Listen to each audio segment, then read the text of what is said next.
Hello, folks. Brandon Chapman with you today. It's another edition of the Monday Night Video from TheoTrade. Good to be with you. An interesting day today in the market. The bulls find the silver lining into the close as the title of today's session. Of course, if you look at the ES, it doesn't look as bullish as we opened up the weekend here. We traded down. We finished a little bit about halfway off of the lows of the session. If you look at the SPY, which is traded only during the cash session today, you'll see we did form a hammer at a prior support from December 1st, for example. We ended up buoying above the large print, 1.35 million shares at 453.34 from December 6th, maybe holding out hope that we do find a little support here. So we'll dig a little deeper. We'll see how ugly it got today, because ugliness ultimately sometimes creates beauty in the eyes of the bulls. And we'll look at some of the bullish activity in financials, as well as some other stocks out there as well. So as you look at the S&P, as you look at the VIX, for example, the VIX moved to almost about 28 handle on the VIX, which is not necessarily, unexpected. We already had a very large pop in the VIX, almost to 36 back on December 3rd.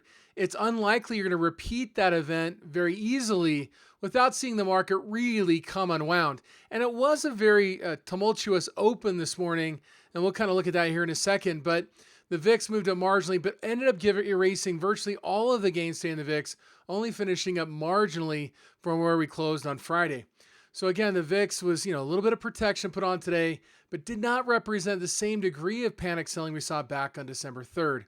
As we look at the skew index, this does not reflect today's value yet, but what you'll notice is that on Friday we did tick down to about 134. The market is kind of lowering its guard as we're moving into the end of the year, and we'll see whether today provided any more further downside movement in the skew. Normally, very constructive areas to buy the market is when skews down here about 115, 120, where the market's really opening up that upside. And right now, we're just not seeing it. We're still seeing a guarded participation on the part of institutions that are using every opportunity to hedge.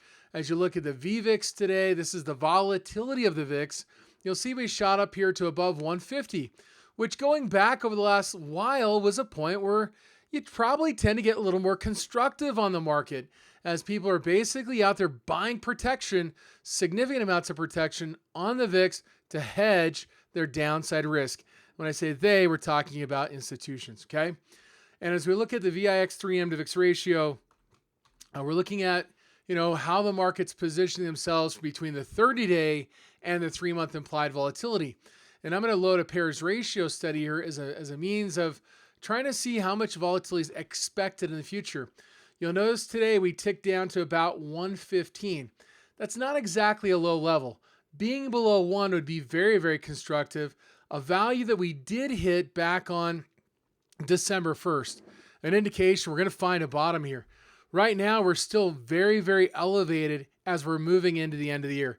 There's still a fair amount of uncertainty. There's still some expectation that there's going to be some volatility around the corner. We recently did pop above the very significant level of 1.2. That occurred back on December 10th. And again, just indicative of the fact that the market's uncertain about the near-term future, and they're expecting higher implied volatility in the future. And again, as we go back to the market here, it doesn't exactly mean, you go back to that was the 10th right there. It doesn't exactly mean that the market's going to fall apart or rally substantially. As I've shared before, I don't think we're going to end up much different than where we finished October, which if we look at November 1st or October 29th, it's a little bit higher, around 460 from where we finished. The highs were around 470. A lot of stickiness at 470, meaning it'd be very, very difficult for the market to get any traction above that. So if there's going to be a rally, maybe searching for a bottom this week, maybe rallying next week, we're talking about what? Maybe the shot at getting to 470 on the SPY. Now the question is, how much damage was done today early on? How much selling was going on, right? Meaning that selling generally leads to buying. As we look at, for example, declining to advancing issues, so $DECN plus $ADVN. And I've got this yellow pairs ratio study. What this means is the yellow and green basically just add those two together. The yellow line takes a ratio of the two. Now, this was a lot higher earlier. So right now it doesn't look like a lot, raised a little bit. Normally you find bottoms when we're up around 9 to 10. So if I go to like a 5-day, 5-minute chart, you'll notice right off the open how ugly things were, how many issues were being sold. What we're looking at here, again, 9 to 10 times more declining issues than advancing issues. If we extend this out to 20 days, we kind of get a sense of how few times we've seen ourselves up around that 9-10 threshold. The last time was where? About 11/26, so November 26th. We go back to the S&P and we see what's going on there. On a daily chart, November 26th was where? It was right there. Sorry. It was right there. There we go. November 26th was right there. We rallied off this point. We dropped for a couple more days. We bottomed, and then we took off. December 1st, we had some other more bullish indications here, volatility-wise. So again, we did have some significant selling early on in the session. We look at $ DVol plus $ UVol. This is a ratio of down volume to up volume. And the reason why I'm putting down volume first is that we're down today, right? We have more down volume than up volume. You notice back here on the 26th and then again on November 30th, the volume was really, really high on down stocks. We only finished down here about 4.8, but we look at intraday and what you'll see is a very similar story, right? We go intraday, we'll go 20 days, 5-minute chart. Say, okay. You notice early on, we're talking about almost, 90% of volume was on down stocks versus up stocks. And you go back, when was the last time we saw anything close to that? We'd have to go back to, Tuesday, what was that, November 30th. So again, this is one of the more bearish days. And the fact that we rallied off of those lows to finish where we did does show there's some signs of optimism. Not a lot, but just a little here, that we might have some sort of Santa Claus rally going into the end of the year. Again, that begins after Christmas, so next week. But, hey, maybe we catch an early start on it with today's formation. As we look at the TNX, we look at Treasury bonds, which you'll see Treasury yields were slightly higher today. The 10-year was up 0.17. The 30-year was up 0.31. So what you saw is the 30-year was going up by more than the 10-year, a little bit of steepening in the yield curve. And again, as you look at areas that did well, utilities, staples obviously should do well. Financials were the worst performer today, and yet was an area of significant option activity. We're going to take a look at KRE. This is a regional bank ETF, so pretty dang ugly, but we did come off of our lows. And what you saw earlier in the session, that was before we saw that selling come in, but we finished up towards where we opened the day. As you come down here, notice the statistics on the put side is, not a lot of puts, pretty balanced on the call side. We come down to time and sales and you'll see some stuff in here, right? 74.76 for 18 March. Multiple tranches, some other call buying out here for 18 March 2281 strike. If we come out here, what's the 81 strike? 27,000. That's less than the open interest. Maybe rolling down here to some lower strikes. It's not the one I wanted to key off for our purposes. Okay, we're going to focus on this 18 March 74.76. So again, we go 18 March here in KRE. And what you'll see is that, maybe rolling out, selling that and buying this, but it's this spread right here, nearly 46,000 contracts traded, buying the 74 and selling the 76. So again, this process might be, done together, 9-10, it was not exactly at the same time, but the idea is we're putting on that KRE a 74.76 spread, some expectation we might have a chance of rallying towards that prior high up there from December. So it's a high reward, low risk, low probability trade that was put on there, but it is an indication of the direction and magnitude. You may decide to trade it a little bit differently. The other was XLF. XLF today, again, finishing with kind of a hammer formation, closing above the low, for example, on December 1st, where we'd seen some previous heavy selling and where XLF did not perform all that well. Now, if we look at XLF today, going to the trade tab, on XLF, it was a 7 Jan 38 strikes. We come in here, we look at the 38. Doesn't look super exciting, 4,500 contracts. But again, this did This was rather significant. Trading in expirations, not trade all that much, but also what we're seeing, significant size and occurring relatively quickly. 817, 824, 830. That was down here just as we're kind of starting in the midst of selling off. We saw the call buying come in here, and we did see it kind of rally off of those lows throughout the course of the trading session. And something we looked at earlier in my session this morning. But again, some call buying activity, not exactly very far out of the money, but just an indication that the market's expecting, maybe somebody's expecting anyway, with some size, expecting some near-term movement here. And the fact that XLF performed the worst today of any of the sectors does make it primed that if the market rallies tomorrow, financials may be one of the ones that perform one of the best tomorrow. Utilities, of course, has been a place of shelter. It's done really well. Maybe we start to see a little bit of selling here, lifting up some of these more oversold areas going forward if we're going to see a Santa Claus rally. Another area is real estate. Real estate was really interesting today. Finished down about 0.75%, not super bad. But then we saw TWO. Now this is a mortgage-backed security REIT. Not exactly the most bullish part of the market, especially with the Fed tapering and expected to remove their fully taper by March of next year. And expectations are for a rate increase by May, greater than 50% probability on the part of the market. Now, as you look at TWO here, we're fairly oversold in the near term. And what you saw today, again, this wasn't exactly short-dated stuff, but it was interesting. This is a June expiration out here at the $6 strike price. 12,000 contracts traded. Virtually all of it bought, a handful of prints here, virtually all of it occurring at the ask, 61 times the average. Somebody's expecting a bit of a rally in mortgage-backed securities. Again, whether this is kind of a snapback or it's going to be a longer process, that's a June expiration out there.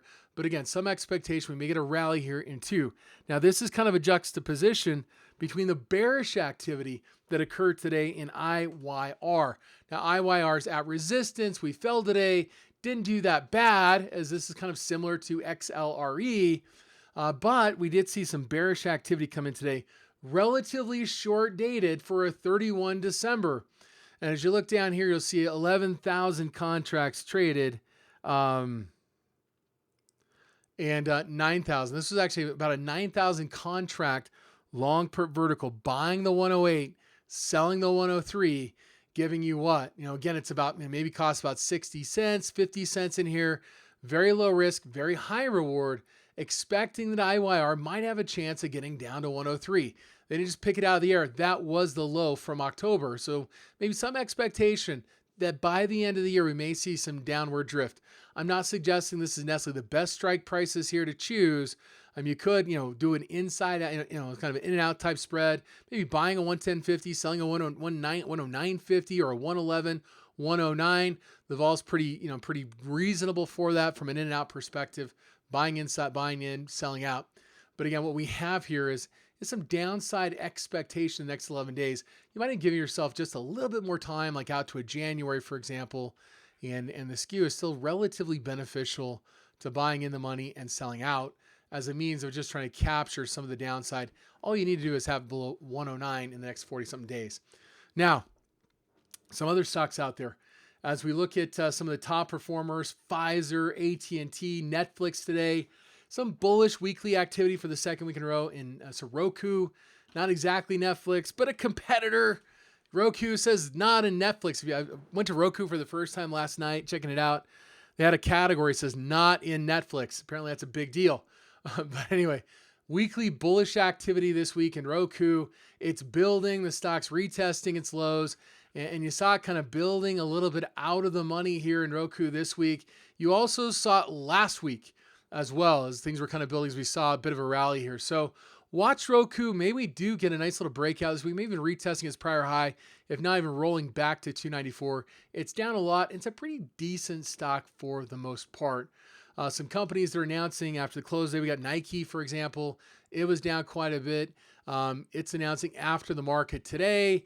And again, these might give us a sense of where retail is. As you might have expected, Nike is up overnight about 162. The other one was also Micron. We're talking about a semiconductor shooting up about $5 on Micron after hours. When you look at the trade tab, $7 move, and we're showing up about $5. So we're about to the expected move already. It was priced in before today's announcement. $12 expected move on Nike. You'll see we're up maybe about $4 or $5 right now. So we still got a lot of work to do overnight, but you can kind of get a sense of what the market was expecting going in today's events. All right, so let's take a look at a couple other stocks here and we'll wrap up. We're going to take a look at OPK. There's been tremendous strength in pharmaceutical companies. Of course, OPK had a couple of nice up days last week. This is in the healthcare related space, and as one I highlighted on Friday, that was in a bullish part of the market in pharma. And but anyway, so a nice bullish day. Today was up a bit more. We've only finished about 0.5%. But interestingly enough, today in OPK, we saw February expiration being bid today. It was the $4.50 strike, 2,200 open interest against 48. Kind of moved the stock early. So this is one that was moving last week. We're seeing a continuation with the option activity this week. Again, maybe some upside here. Now, as we're breaking above resistance, possibly you might use that as a trigger about 450. Maybe we have a chance to get back to some prior levels up here, $5, maybe even a retest of $6, going back to its resistance from January and February. One stock to watch there. Another is Dollar Tree. Dollar Tree's on the bearish end. The stock's done really well since changing its pricing. It did rally off of today's low. You might look at it as a trigger right here at around 132.50, but we did see some downside activity materialize today in Dollar Tree. So in this case, it was the 23 December. So we're talking this week. On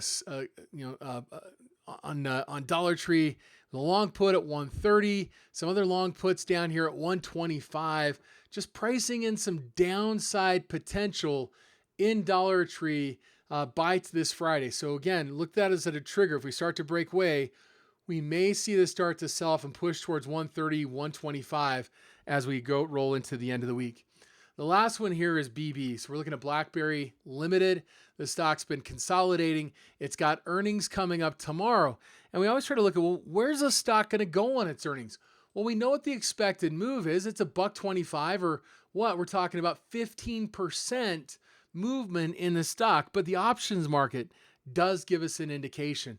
And today on BB, on Blackberry, it was a long put vertical for the 31 December. So next week's expiration, buying the 8, selling the 750, again, providing some downside expectations.